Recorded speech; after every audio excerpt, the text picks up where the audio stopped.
Святійший патріарх Філарет Української православної церкви Київського патріархату звернувся до керівництва колонії «Білий ведмедь», щоб мене допустили і щоб Олег зміг поспілкуватися зі мною.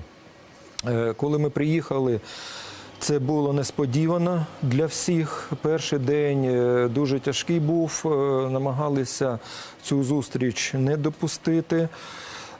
Що відбувалося за загорожею, там, де знаходиться Олег, я не знаю.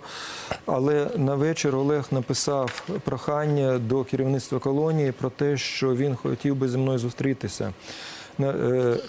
На другий день, у вівторок, я спілкувався з начальником колонії.